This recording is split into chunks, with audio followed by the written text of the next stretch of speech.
3, 2, 1.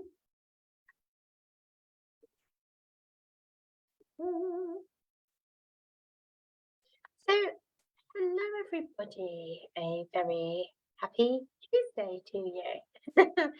I'm here with our newest member to the One Network, Tony. Hello, Tony. Hi there. Hello. Whereabouts in the world are you today, Tony?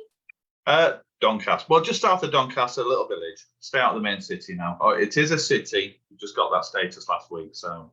Ah, congratulations. There you Are you go. a Doncasterian now? Well, I'm officially a York person, but there you go. So a little bit further north, but I'm a Doncaster city person now.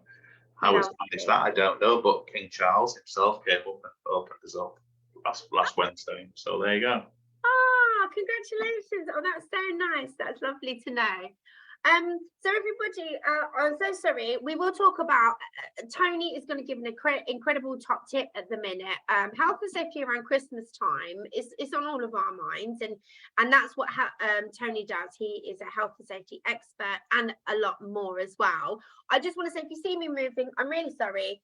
I did have a bit of a party here 15 years ago. Some university people from Middlesex University came to my home and wrecked the place. This is the remnants. So if you're a DIY person, please come to my house and fix my door. It's 15 years in the waiting. Tony, health and safety at Christmas. Can you give us some top tips and then tell us a little bit about what you do? Yeah. Top tips at Christmas. A lot of the offices, especially small offices, tend to overload their circuits. They have a lot more clutter because you have your lovely Secret Santa competitions. You have your office parties with a little bit of sort of champagnes and a few other little things that are added into it. So people become a little bit more relaxed. People tend to forget about certain things. There is a lot more trip hazards around. So as a result of all these little presents that are hanging around there, but also the Christmas tree and the lights and all the other things that's added to the power increases the amount of issues around there. So little things around that is about making sure that everything is safe around the electricity, what you're using, your power surge, sort of protection systems in there. Even if it's an extension lead, make sure it's not a cheap £3.99 job from one of your corner shops. 25 quid. So yeah, 25 quid's fine. 25 quid's fine. So 25 to 30 pounds with a power surge protector is enough. So, and the beauty of that is you can switch it all off on one switch as well. So you don't have to worry about switching about 20 switches off. So it saves you another 20 seconds before you get out of the office. So, so yeah. So, but those are some great tips. Yeah, those are some really, really great tips. I mean, one of the questions, because we just did a lead in to this lovely interview, and while you were talking, I thought to myself, one of the very few times health and safety comes into my mind is when I'm alone at night. I want to keep myself healthy and safe. Yeah, so a woman alone at night, and also when I'm on an aeroplane. Okay. Those are the only times, I promise you, when health and safety really comes into my mind. And this is part of the problem, right? Is people are just not aware of probably what's out there. And if something does happen, what the hell to do? I mean, if somebody had a heart attack, don't ask me. If you don't drop dead in front of me, because I haven't got a clue, mate. So what is it that you do? You come into companies and you help them with what?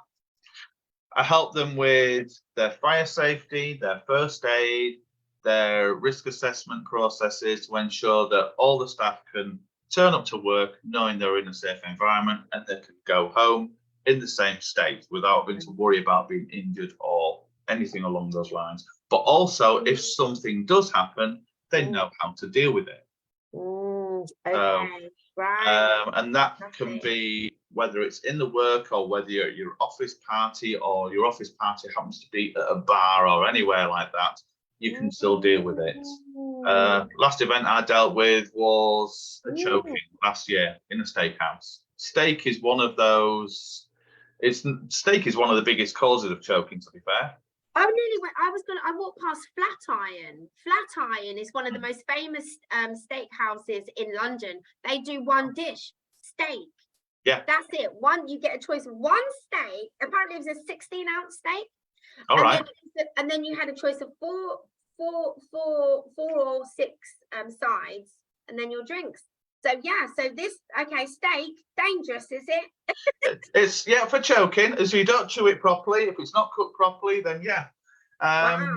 But we've got And a massive steakhouse. We've got a massive steakhouse up here, a Brazilian steakhouse. It is a chain, but they bring lots of different meat, and they have a little bit of salad. I think it's a token thing, but there's literally every type of steak you can possibly think of, and they keep bringing fresh steak around to you all the time, and it's unlimited, as much as you can eat until you can't do anything else, and you just sit there and just think I've eaten too much. However, one guy was choking there about a year or so ago. I just noticed him across the table, and I just went to you. I just pointed to my throat, and he went, yeah. So literally, when people choke on something like a steak, then yeah. What happens? Does it get stuck in your airway, or is it stuck in your food pipe? Where is it? It tends to stick partially down the throat, and it can trigger your throat to close sometimes in a spasm. So, and every time you try to take a breath, you just can't take a breath. And is that your food pipe? Yeah, yes, it's your food pipe, but it also can go down, as my mother used to say, down the wrong hole. Is that your windpipe? So that's your windpipe, yeah. It can go down either. But if it blocks the epiglottis, which is your flap, that's when it causes a problem, and it can go further and further down. And the further down it goes, it can cause the difference between a partial and a complete blockage. But what we've got to recognise is whether that person is bright red or pale. And if they're pale, they're already going to the point where it's a complete blockage. You won't be able to hear anything, they won't be able to cough, and you need to intervene very, very quickly before they collapse on the floor. So red in the face, they might be able to cough it up themselves. But if they can't, you've got to be ready to hit them hard on the back very, very quickly, right between the shoulder blades. I was going to say, where? Right between the shoulder blades, hard as you can, with that part of the hand. So hard as you can, 5 times. So, amazing. Wow. Well, what I'd love to do, I'd love to bring you back for some kind of how-to. Are you free next week? Could you come back for a how-to? You've got a dummy, haven't you? You've got dummies. You've got I've got dummies. I've got lots of different things. I've got loads of training aids. I've got EpiPen trainers for people who have anaphylactic shock, things like that.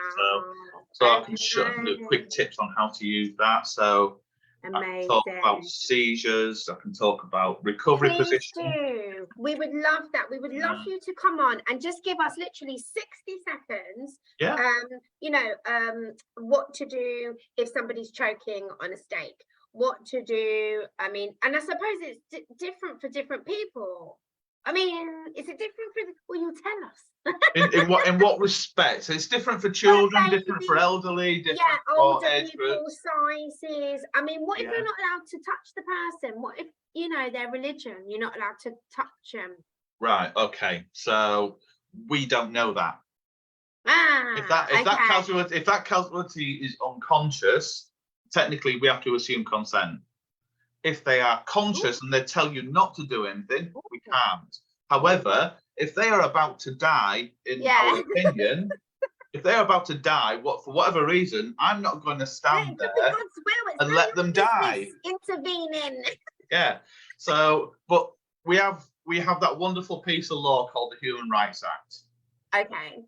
Yeah, and that overrules just about every piece of legislation in this country, including the Health and Safety at Work Act.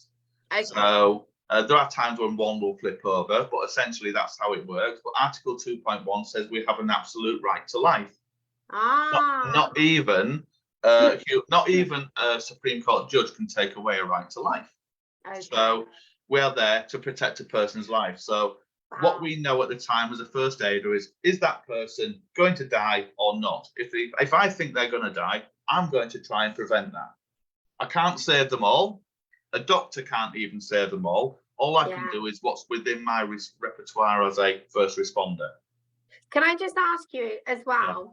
I remember when I thought I was going to be a school teacher, I had to do one of your lovely first aid courses, not Ascend, an inferior company, but I wish they'd sent us on yours, because you're very comprehensive and very friendly. This guy was so boring. Oh, I just felt like I wanted to die. Yeah. I felt like I wanted to die like the mannequin, or that, no. My question is, so that's really hard, isn't it? If anybody hasn't actually done it and you see them do it on the movies, I'm pointing to my TV over there that I don't watch, they make it look easy. 1,000, 1,000, 2,000, whatever, and then it's hard. It's not as easy.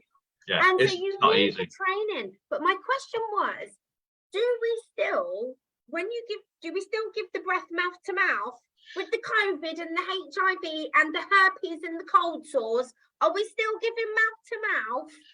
Technically, it's your choice, because what happened during COVID, that was taken away. Don't die in front of me. I'm not doing it. Yeah. You have got face masks, what you can use. Now I give them out on my courses, little face mask with a little bit of PPE. And the face mask protects you from any sort of waterborne or any sort of viruses. So it's a barrier between you and them. So you can use them. They're very, very good. They're not the face mask that we've been walking around with. It's a face mask with a filter in that you can still breathe through, but it's like a plastic sheet which will protect you from them in that sense.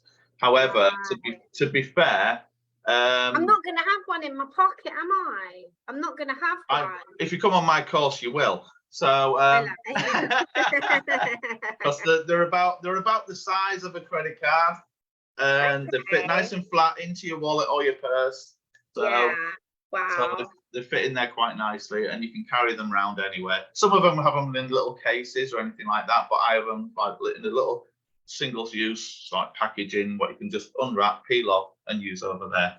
But to be fair, the chances of someone surviving without breaths is far less than you do it with breaths. Yeah. So, and that goes into defibs as well. So, the defibs are a lifesaver in comparison to what we used to have. I know. So, okay, right. So I'm just thinking, so forgive me, what I do is when I talk to all of my lovely one members, anybody that's done the live video with me will know that I do referrals. Right, we're going to have to do this again, because this interview will be populated into your one directory. And we're going to keep it short, because that's, we've already spoken. Which is hard to do that. We're in danger of talking for 4 hours now, Tony. I know. I've monopolised your time. It's all right. I'll give it to you. If you need it, I'll always give it to you. And if you're a nice person, you'll even get a bit more. So thank you for that. So your top tip is, if you see somebody choking, you've got to, if they're red, they're okay, leave them to it. But no, don't leave them to it. Don't leave them to it. They might still need your help, because it could progress. You've got to still intervene, encourage them to cough. If it's not clearing, you still have to do the back slaps. But they may go sort of pale very, very quickly.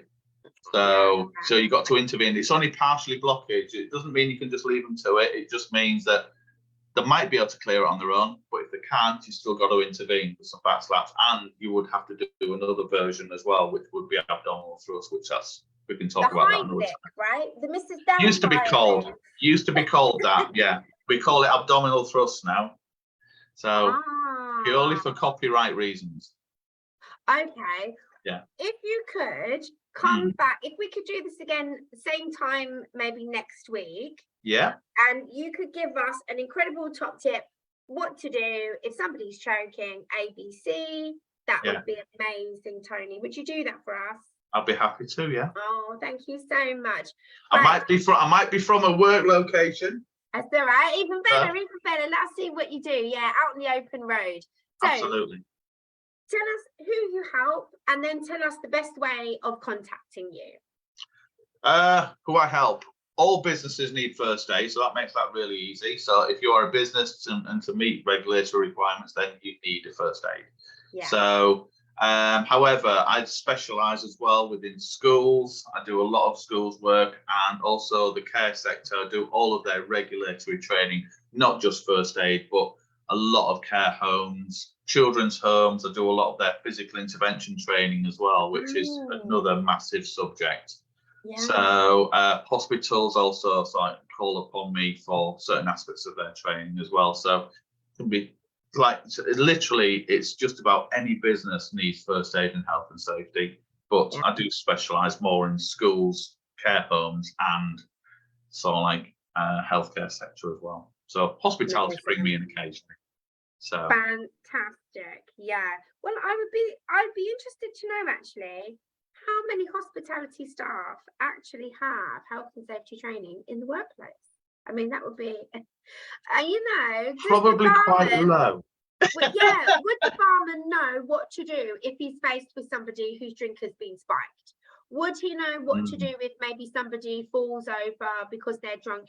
You know, if they've got certain injuries, you don't necessarily pick them up, put them on a chair, you don't touch them at all. These are all things that I bet lots of people don't know. So Yeah. it's great to have you on board.